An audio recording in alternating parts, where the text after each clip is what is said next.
नगरीय निकाय चुनाव को लेकर जहां अब प्रसार पर विराम लग चुका है, वहीं कोयला अंचल नगरी बुढ़ार में कांग्रेस निर्णायक भूमिका में नजर आती दिखाई दे रही है। बुढ़ार नगर परिषद में रविवार को कांग्रेसी जहां एकजुट दिखाई दिए, वहीं कांग्रेस की इस रैली के बाद कई समीकरण बदलते बिगड़ते नजर आने लगे हैं। चुनाव प्रभारी राजेंद्र मिश्रा के मार्गदर्शन व संयोजक दिशा निर्देशन में रविवार को कांग्रेस के सैकड़ों कार्यकर्ता ने बिहार नगर के कई वार्डों में रैली निकालकर जन समर्थन मांगा। कांग्रेस ने भाजपा सरकार पर जमकर निशाना साधते हुए विकास की बागडोर कांग्रेस के पक्ष में करने की आम जनता की अपील की। इस मौके पर प्रभारी ने कहा कि कांग्रेस एकजुट है और जनता भी बदलाव के मूड में है।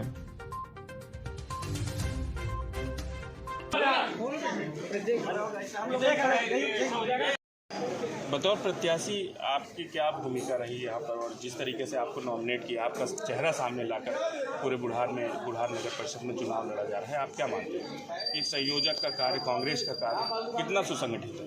मैं अपने जिलाध्यक्ष जी का बहुत आभारी हूँ, जिन्होंने इतनी अच्छी टीम बुढ़ार में चुनाव प्रचार हेतु संयोजित की और हमारे बड़े भाई श्री कमलेश शर्मा जी को उन्होंने संयोजन का पदभार सौंपा। तो कांग्रेस में एक नई ऊर्जा का संचार हुआ जो कि दिख रहा है। सैकड़ों हजारों की तादाद में जहां भी हमारी रैलियां हो रही हैं, वहां जनता का भरपूर समर्थन और स्नेह प्राप्त हो रहा है। आपको क्या लगता है? मुझे लगता है कि कांग्रेस की परिषद इस बार नगर परिषद बुढ़ार में बनना चाहिए, क्योंकि हमारे 15 वार्ड के कैंडिडेट बहुत अच्छी स्थिति में है, फाइट की स्थिति में है, और वो जीत कर अगर आते हैं तो निश्चित रूप से कांग्रेस की सरकार बनेगी, मैं विश्वास दिलाता हूँ। और जैसा भी जो भी भ्रांतियाँ यहाँ फैलाई जा रही हैं, जो कि धनपुरी में हुआ, तो हमारे कांग्रेस प्रत्याशी कहीं बिके नहीं। जैसा कि अभी कमलेश भैया ने भी बताया कि सत्ता के जो इतना पैसा कमा डाले 15-20 सालों में, तो वही पैसे का दुरुपयोग करके उन्होंने ये सरकार अपनी बनाई है। बाकी हमारे कांग्रेस पार्षद 13 हैं, वो आज भी हमारे साथ हैं। कोयलांचल में बड़े जोर शोर से दिखाई दे रही है और जनता का जो स्नेह और आशीर्वाद है वो देखने को मिल रहा है। आपके संयोजक के बतौर अच्छी भूमिका का निर्वहन किया और इस तरह की बातें भी चर्चा में हैं, तो क्या कहना है आप? यहाँ बुढ़ार में पहली बार ब्लॉक अध्यक्ष के नेतृत्व में हम लोग जिला कांग्रेस कमेटी के हमारे सम्मानित अध्यक्ष सुभाष गुप्ता जी से बने हैं। पूरे ज़िले में एक नया संचार का उत्साह कांग्रेस के कार्यकर्ताओं में हुआ है, और जिस तरीके से बुढ़ार की जनता कांग्रेस के पक्ष में कार्यकर्ता, हम सब ब्लॉक अध्यक्ष के नेतृत्व में सारे लोग, सारे कार्यकर्ता, और जो इसने जनता का हमको बुढ़ार में मिल रहा है, तो लगता है कि हमारी परिषद बनेगी और नगर पंचायत में परिषद में हम लोग 20 साल बाद काटेंगे। आगे की रणनीति क्या होगी? अगर पार्षद जीत के आते हैं, संख्या बल आपका होता है, तो अध्यक्ष का नॉमिनेशन किस पर हो जाएगा? इस पर क्या विचार किया? हम लोग सब श्रीमती चेतना भानु दीक्षित को हम लोगों ने अध्यक्ष को आगे रख के हम लोगों ने काम किया है, और हमारी परिषद आएगी तो हमारी अध्यक्ष श्रीमती चेतना भानु दीक्षित ही होगी। एक खास बात कि धनपुरी नगर पालिका में जिस समय चुनाव हुए, उस समय जिले का नेतृत्व तो आज़ाद बहादुर साहब, उसके बाद सुभाष गुप्ता जो है वो उनके पास कमाना है। क्या ये बदलाव इस बदलाव के कारण माना जा रहा है? ऐसा नहीं, एक परंपरा है, कोई कार्यकाल पूरा होता तो अध्यक्ष बदलते हैं। जो अध्यक्ष नया है वो अच्छे काम कर रहे हैं, ऊर्जा के साथ काम कर रहे हैं, और उनके बनने से क्या है, लोगों में कार्यकर्ताओं में उत्साह है।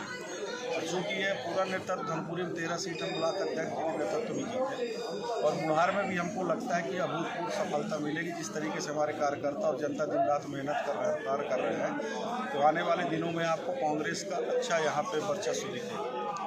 यदि ऐसा होता है कि कांग्रेस संख्या बल में आगे नहीं आ पाती, तब रणनीति तो वो उस समय हम लोग कांग्रेस की रणनीति के अनुसार, जो हमारे जिला अध्यक्ष जी का नेतृत्व होगा, ब्लॉक अध्यक्ष जी का जो निर्देश होगा, ऊपर से जो कमलनाथ जी का निर्देश होगा, उस आधार पर हम लोग काम करेंगे। और इस बार ये आपको हम विश्वास दिलाते हैं कि हमारे पार्षद नहीं बिकेंगे, और हमारे पार्षद, हमने इस बार गरीब तबकों को और युवाओं को आगे तरजीह दिया है, और जो भी टिकट हम लोगों ने वितरण किया है वो बहुत बढ़िया टिकट वितरण किया, और उसका परिणाम भी दिख रहा है कि हर वार्ड में आज 15 वार्ड में हम फाइट की स्थिति में, और परिणाम ही बताएगा। वैसे इस बार हमारी कांग्रेस की सरकार बन रही है, नगर परिषद में नगर सरकार बन रही है और हमारे श्रीमती चेतना भानु दीक्षित जी अध्यक्ष में बैठेंगी। आपने मीडिया के सामने एक बात स्वीकार की है कि कांग्रेस के पार्षद बिके थे। नहीं, हमने नहीं किया। कांग्रेस खरीद फरोख्त की बात आई थी, उसमें चूँकि हमारा संख्या बल 13 से कम हुआ था, लेकिन अब उसमें आपने कहा है अभी कि कांग्रेस के पार्षद नहीं, इस बार हमारे कांग्रेस के पार्षद जिस तरीके से भ्रांतियां भाजपा द्वारा फैलाई जा रही हैं और सत्ता बल का दुरुपयोग करके 15-20 साल की सरकार में जो इन्होंने लूट खसोट किया और जो पैसा कमाया है उसका दुरुपयोग करके उन्होंने जो एक भ्रांतियां फैलाई थी कि हमारे कांग्रेसी पार्षद बिक गए हैं, तो इस बार ऐसा वहाँ भी नहीं बिके थे और इस बार ऐसी स्थिति यहाँ भी नहीं है।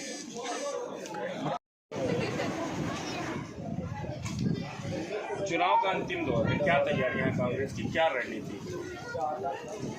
यार तैयारी ही तैयारी है। मुझे तो लगता है कि बहुत दिनों बाद कांग्रेस अपने फॉर्म में है। जयसिंह नगर का चाहे आप ले लें, चाहे शहडोल का देख लें और चाहे बुढ़ार का देख लें, मैं तो लगातार 3-4 दिन से यहाँ लगातार आ रहा हूँ और मुझे लगता है कि जो उत्साह का वातावरण है बुढ़ार में, वो एक नई रंगत यहाँ देगा।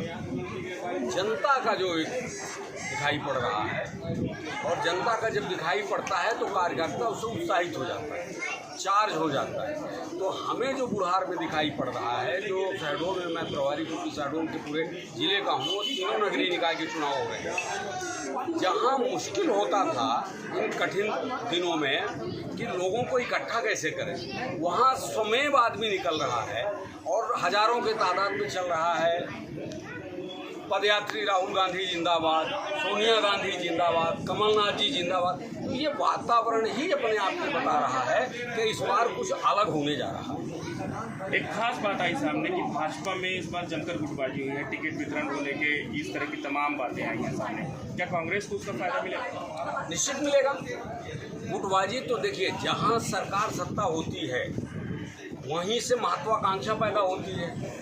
अब उनके भी सरकार आज 18-20 साल हो रहे हैं, तो वहाँ भी गुटबाजी तो चरम सीमा पर है। हम शहडोल की बातचीत कर रहे हैं, यहाँ की बात शहडोल में जिला अध्यक्ष का और जो नगर पालिका का अध्यक्ष है उनके बातचीत बन रहे हैं। तो ये इस तरीके का तो माहौल जब सरकार सत्ता होती है तो बनता है, बहुत स्वाभाविक है और दिखाई भी पड़ता है। इसलिए वातावरण, मैं तो मोटी बात आपसे मैंने पहले कह दिया कि जनता का जो दृष्टि है, जो जनता का भाव दिखाई पड़ता है, जिस तरीके से दुकान के बगल से हमारी रैली निकलती है और वहाँ पर व्यापारी हाथ हिला करके, हमारा एक तो हमारा चुनाव चिन्ह बहुत अच्छा है, उसको ढूंढने की कहीं ज़रूरत नहीं है, हाथ हिला दिया तो हमारा चिन्ह आ गया। तो ऐसी स्थिति में बहुत साफ और स्पष्ट दिखाई देता है कि विधानसभा के चुनाव के पहले एक मिरेकल होने जा रहा है और उसे आप सब लोग देखेंगे। कांग्रेस को लेकर भी एक बात आई थी सामने कि शहडोल में कुलदीप निगम जैसे वरिष्ठ कांग्रेसी दरकिनार किया गया।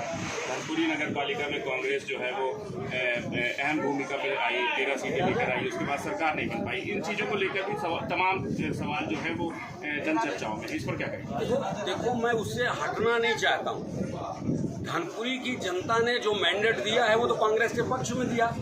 हमारी कुछ गलतियाँ रहीं, हमने खेत बोया, जोता, काट के खलिहान में ले आए और खलिहान से उसको हम घर नहीं रख पाए, तो ये गलती हमारी है, जनता की गलती नहीं। जनता ने धनपुरी में वो काम किया, कांग्रेस के पक्ष में काम किया, तो इसलिए वो गलती तो हमारी है, हमने गलती की है।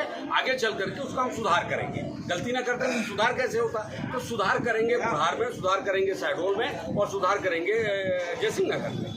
तो क्या ये माना जाए कि जो आने वाले के चुनावों में जो गलतियां हुई हैं उन गलतियों को दोहराया नहीं जाएगा? और आपने जिन्हें भी बागडोर सौंपी है कांग्रेस की, उनके निर्देशन में ये सारी चीज़ें जो है वो बागडोर कांग्रेस में हमने इस बार कार्यकर्ताओं को सौंपी है। हमने कोई नेता बेस्ड काम नहीं चल रहा है, बाकी जो हैं सब काम कर रहे हैं, लगे हुए हैं। तो इसलिए हम तो ये मानते हैं कि जनता और प्लस हमारा उत्साही कार्यकर्ता है, वो हमारी नैया को पार लगा देगा, ऐसा मैं मानता हूँ।